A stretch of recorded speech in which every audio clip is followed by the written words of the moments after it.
우리의 삶 속에서 어느 가정이든지 할아버지나 할머니 또는 부모님이 연로하셔서 이제 세상에 더 이상 우리 함께 있지 못하고 어, 세상을 떠서 천국으로 많이 가는 일이 있습니다. 먼저 하나님께 부름받은 일이 많이 있습니다. 이렇듯이 우리의 인생은 언젠가는 끝이 나는 걸, 이 세상의 삶은 끝이 나는 것을 보게 됩니다. 이제 48장에서는 창세기 48장에서는 야곱이 나이가 많이 들어서 늙고 연로해가지고 이제 병이 든 것을 알 수가 있습니다. 그래서 이 하나님께 허락하신 연수가 다 이제 되자 죽을 날이 가까우게 된 거지요. 그러자 요셉이 이제 급히 이제 두 아들을 데리고 아버지 야곱에게 인사를 시키러 오게 됩니다. 그래서 1절에 보면은 이후에 어떤 사람이 이후에는 뭐예요? 야곱과 요셉이 만나서 이제 애굽 땅 고센 땅에서 그 형제들도 다 같이 가족이 함께 모여서 이제 살면서 요셉이 베풀어준 그 은택으로 아주 굉장히 잘 살게 되고 먹을 흉년과 상관없이 평안하고 부유하게 살고 있게 됩니다. 그리고 야곱이 내가 죽으면 가나안 땅에 내 유고를 묻어라 이렇게 아브라함 이삭이 죽은 그 막벨라 굴에 나를 장사하라 이렇게 얘기를 했습니다. 그 이후에 요셉이 이제 병들은 거죠. 그래서 어떤 사람인지 요셉에게 알린 거예요. 어떤 사람이 요셉에게 말하기를 내 아버지가 병들었다 하므로 그가 그 두 아들 문하세 에브라임과 함께 이르니 그래서 이제 마지막이겠구나 싶어서 자녀들을 두 아들을 데리고 급히 야곱에게 달려갑니다. 그랬더니 야곱이 힘써 이제 일어나서 이제 그 침상에서 앉아요. 요셉이 두 아들을 손자들을 데리고 왔다는 얘기를 듣고 그러면서 야곱이 이 아이들을 이제 축복하는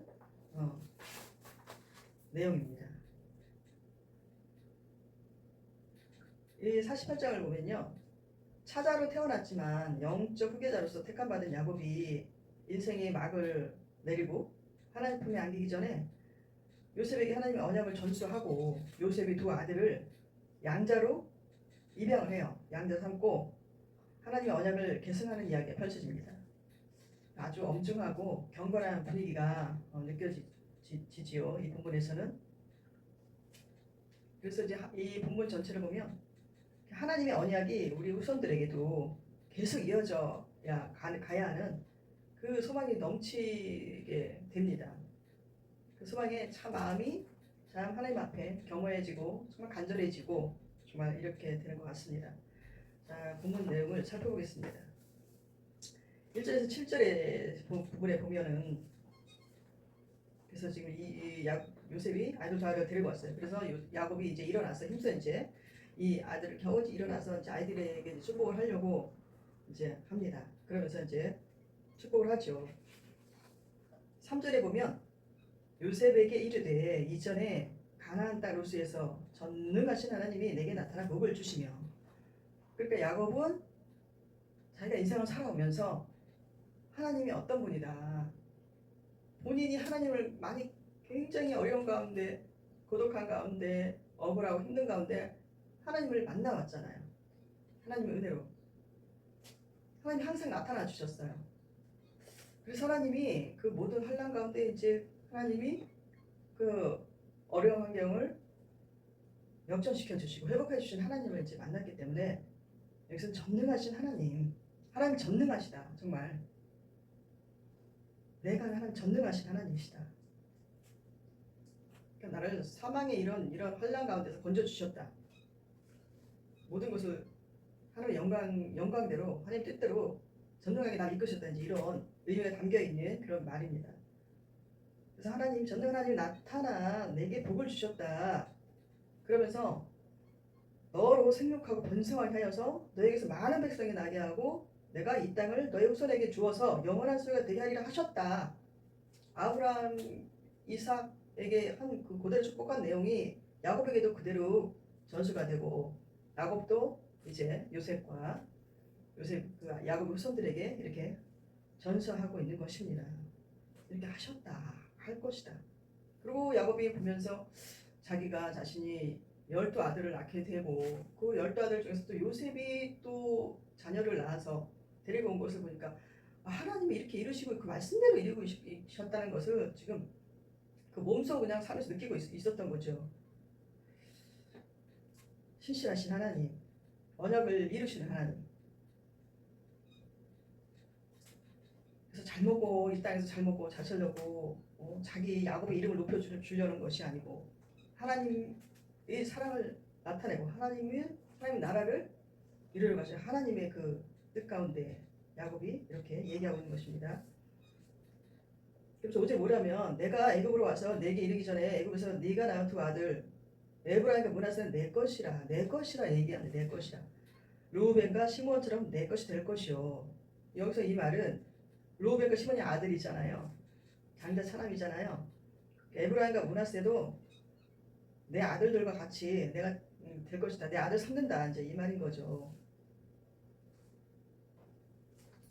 그래서 3절 4절에 그 언약이 베델 언약 아니겠어요? 베델 언약. 생육하고 번성 많은 백성이 이 땅에 나리라. 가나안 땅을 또 땅을 후손에게 주어 영원한 소유가 되게 하리라 하고 창세기 28장 12절 15절에서도 말씀하시고 35장 9절 3절에서도 계속 말씀하고 계셨던 그 베델 언약을 말씀하시면서 이 아이들에게 이 복이 내려갈 것이다 이렇게 얘기하고 있는 것입니다. 그래서 요셉한테는 이 아이들의 소생도 너희 자녀가 될 것이다. 6절에 그들의 유산은 그들의 형의 이름으로 함께 받을 것이다.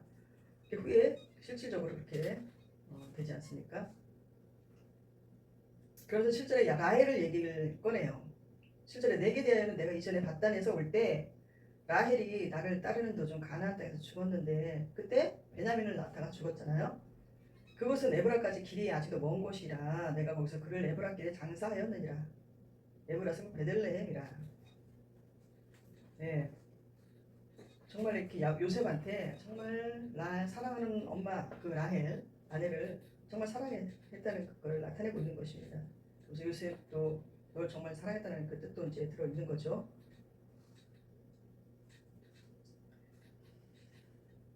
그래서 이제 라헬을 막벨라굴에 장사했다는 뜻으로 여기서 보면 되는 것입니다. 19km 정도 되는 거리에 이제 있었죠.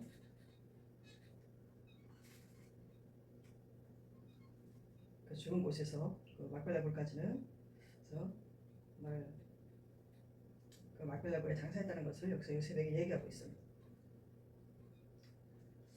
그래서 요셉에게도 다른 자녀들이 이제 있었던 걸로 여기서 이제 보이게 되는 것입니다.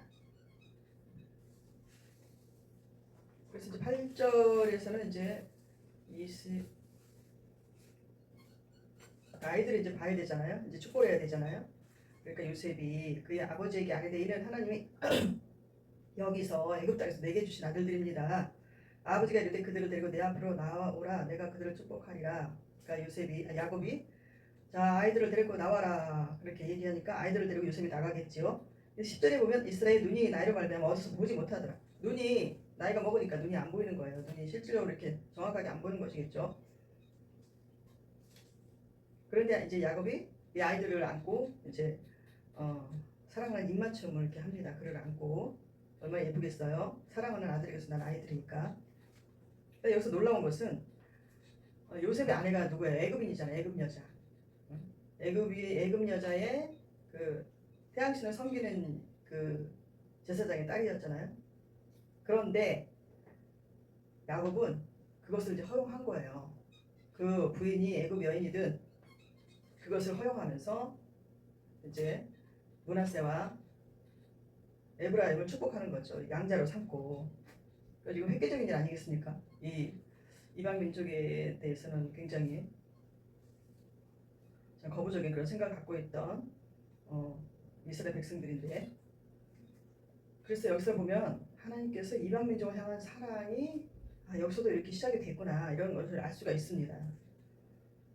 요셉도 그러지 않겠어요? 요셉 내 자식들은 순수 혈통이 아닌데 옛날에 아브라함이나 이삭 할아버지는 순수 혈통 때문에 건대까지 가가지고 고향 땅에서 할머니를 마주 왔는데 아마 그렇게 생각했을지도 모른다는 생각이 들어요.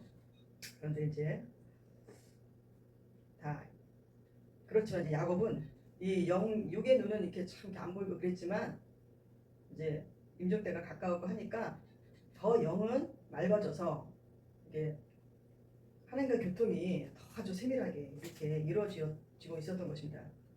그래서 하나님의 그 감동을 묻고 대하는 가운데 하나님의 감동을 받은 거죠. 받고 얘기하는 거죠. 야곱이. 그래서 이제 이 아이들을 양자로 삼는데 이제 요셉을 보니까 12절 이하로 이렇게 보면 이제 이때 아이들이 한 20세 정도 된 이제 청년된 그런 그 시간이거든요. 시간적으로 보면. 근데 그 아이들을 갖다가 무릎에 이렇게 무릎 꿇고 이제 이렇게 이제 야곱 앞에서 무릎 꿇게 하고 이제 축복을 이제 할 수 있도록 이렇게 절하고 할아버지한테 이제 절하고 이렇게 하는 걸 볼 수 있는데 그러고 나서 이제 야곱이 그러니까 요셉은 이 아이들을 어떻게 데려갔냐면은 야곱의 오른손이 장자 므낫세에 이제 얹어지고 사자인 에브라임은 야곱은 이제 왼손으로 얹게끔 이렇게 해서 이제 데리고 나갔단 말이에요. 그래서 이제 인사하고 무릎 꿇고 이렇게 했는데 그게 이제 야곱은 그렇게 하지 않은 걸 볼 수가 있어요. 14절에 보면 이스라엘이 오른손을 펴서 차람 에브라임 머리에 얹고 왼손을 펴서 므낫세 머리에 얹으니 므낫세 장자라도 팔을 엇받고 얹었더라. 그러니까 여기서 이스라엘은 야곱이잖아. 야곱이 오른손을 펴서 장자 므낫세 머리에 얹지 않고 이렇게 X자로 이렇게 한 거예요. 그러니까 요셉을 위해서 이제 축복을 이제 그러면서 요셉을 위해서 축복을 하는 거 15절 먼저 요셉을 위해서 축복을 합니다. 내 조부 아브라함과 아버지 이삭이 섬기던 하나님, 나의 출생으로부터 지금까지 나를 기르신 하나님, 그 하나님에 대한 그 정말 그 믿음과 신뢰가 지금 여기서 굉장히 이 말 속에서 굉장히 강하게 지금 전달이 되고 있습니다. 그래서 나를 모든 환난에서 건지신 여호와의 사자께서 이 아이들에게 복을 주시오며 엄청나게 큰 그 믿음이 느껴지지 않습니까? 감사가 깔린 그런 믿음 정말. 이 아이들에게 복을 주시오며 이들로 내 이름과 내 조상 아브라함과 이삭의 이름으로 칭하게 하시오며 이들이 세상에서 번식되게 하시기를 원하나이다. 그대로 이제 이어져 내려온 대로 이제 축복을 하는 거죠. 축복을 안수기도를 하는 거죠. 안수 축복 기도를. 그러니까 이제 요셉이 이상해. 아버지가 장자일 때 오른손 얹어야 되는데 그렇게 하지 않으니까 마음이 언짢은 거예요. 그러니까 요셉이 볼 때는 또 장자가 또 뭐 착실하게 자기 할 일을 다 하면서 또 명문대도 가고 뭐 아주 그냥 세상적으로 볼 때도 그랬던 것 같아요. 그 시대에.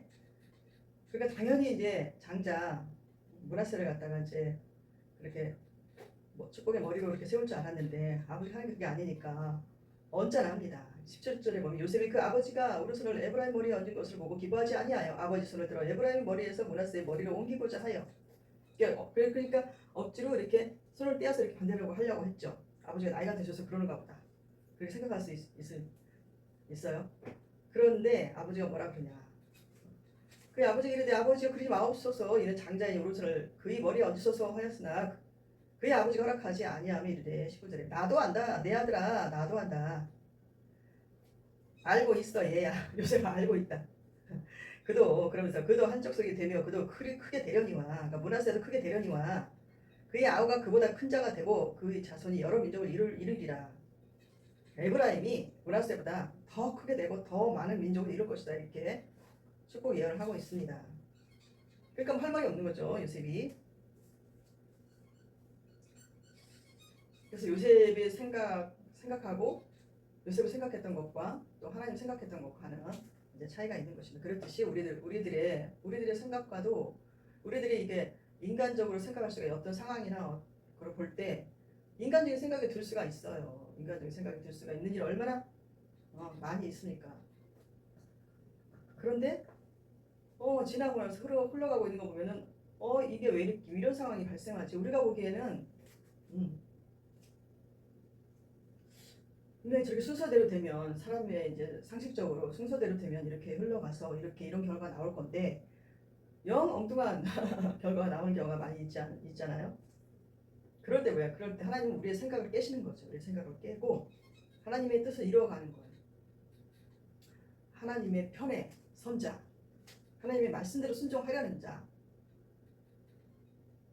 그러니까 세상적으로 잘 나가고 인정받고 그러기보다 정말 그 여러 정말 팔복에서 나온 것처럼 여러 핍박 가운데 애통한 가운데 다듬고 깎여져 가지고 정말 하나님과 가까이 할 수 있는 마음이 청결하게 된 자, 그런 자들을 하나님이 세우시는 거죠. 왜냐?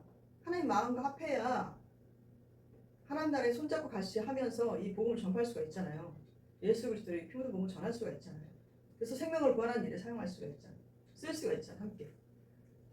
그렇기 때문에 세상 따라가는 사람들 하나님 안 붙잡습니다. 세상의 힘에 맞서서 그렇게 따라가는 사람들 하나님 원치 않아요. 하나님 말씀 쫓아가고 하나님의 성령님 쫓아가는 자, 성령님께 순종하는 자 하나님이 가까이 하십니다.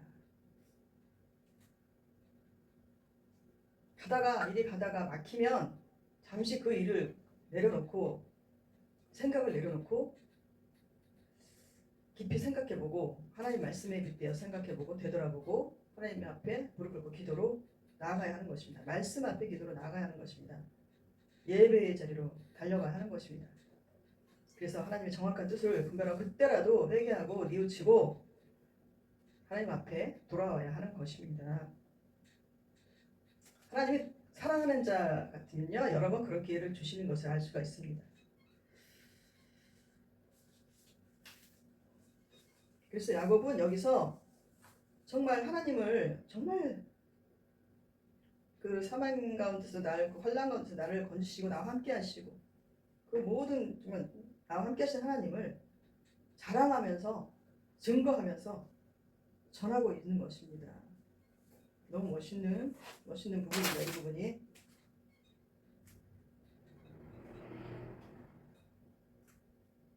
야곱이 와서 이렇게 정말 그 큰 깨달음이 있는 말을 하는 것을 봅니다. 자, 21절, 22절 이제 마지막인데요. 이스라엘이 요셉에게 이르되 나는 주나 하나님이 너희와 함께 계시사 너희를 인도하여 너희 조상의 땅으로 돌아가게 하시려니와. 나는 죽는다. 나는 유한한 인간이다. 난 유한한 하나님의 피조물 인간이다. 그래서 난 죽는다. 그렇지만 하나님이 너희와 함께 계셔서 너희를 인도하여 너희 조상의 땅으로 돌아가게 하시려니와. 어디로 가게 하세요? 하나님이 가나안 땅으로 돌아가게 하시죠. 지금 애굽 땅에 있으니까 하나님 언약하셨으니까 너희 후손들도 다 그 가나안 땅을 줄 것이다. 그러셨잖아요. 그 언약을 확신을 신뢰하면서 얘기하고 있습니다. 요셉에게. 자, 그래서 22절에 내가 내게 네 형제보다 세겜 땅을 더 주었나니 이는 내가 내 칼과 활로 아모리 족속의 손에서 빼앗은 것이니라. 계속 예언을 하고 있어요. 내가 너에게 네 형제보다 세겜 땅을 더 주었나니 이는 내가 내 칼과 활로 아모리 족속의 손에서 빼앗은 것이 앞으로 이제 그렇게 될 것이라는 것을 이제 얘기하고 있는 것입니다. 그러니까 하나님은 너희와 함께 할 것이니까 이 외롭고 촉박한 이 이방 땅에서 너 참 수고가 많게 사는데 지금 잘 살고 있지만 그래도 하나님이 너에게 힘을 너 자녀들에게 힘을 주실 것이야. 그리고 힘도 주고 도와주시고 지켜주시고 돌봐주실 것이야. 지금 이렇게 최고의 위치에서 최고의 복을 누리고 이 형제들도 그렇게 최고의 부를 누리지만 여기가 최종 목적지가 아니다. 너희들이 돌아갈 땅은 가나안 땅이다. 자, 그 가나안 땅에서 여기서 22절에 아모리 족속이라고 하잖아. 아모리 족속. 칼과 활로 아모리 족속 손에서 빼앗은 거잖아. 빼앗아야 되는 거죠. 그러니까 가나안 땅의 원주민들 있잖아. 원주민들. 전쟁을 치러서 가나안 땅 획득이가 된다는 것이죠. 그게 뭐예요? 하나님께서 우리에게 주신 영원한 하나님 나라 아니겠습니까? 우리에게는 우리의 구원받기 전에 옛적인 모습들 온통 죄의 유혹으로 또 욕심과 탐욕으로 부패함으로 물질의 우상이 되고 돈의 우상이 돼서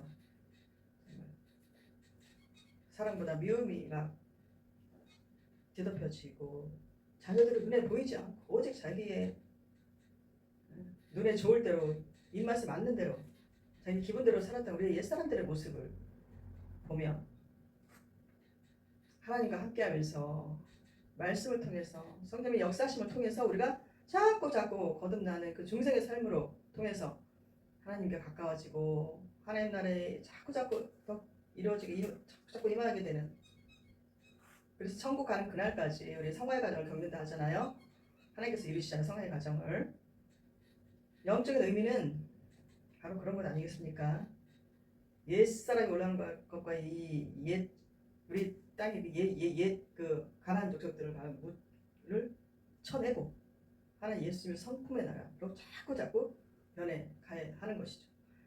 물론 구원은 믿음으로 구원받고 성품으로 구원받는 건 아니지만, 믿음으로 구원을 받아도 그 성품이 옛 성품이 좋지 않은 성품이 벗어버려져야 되고 자꾸 예수님의 성품화 돼야 되는 것이 하나님의 뜻인 것입니다. 하나님의 나라가 임하는 것은 우리의 성품에서 나타나지 않습니까? 갈수록 촉박해지고 갈수록 돈이 최고고 갈수록 자기 자랑과 자기 사랑이 더 심해진다고 했지 않습니까? 그러니 어떻게 살아가야 될 것인가? 정말 이 세상은 지나가면 다 순간일 뿐입니다. 우리가 지나가 살다가 이제 임종의 시기가 왔을 때 그 타이밍 우리가 뭘 붙잡을 수 있을까요? 그것을 보면 우리가 붙잡을 수 있는 건 아무것도 없습니다.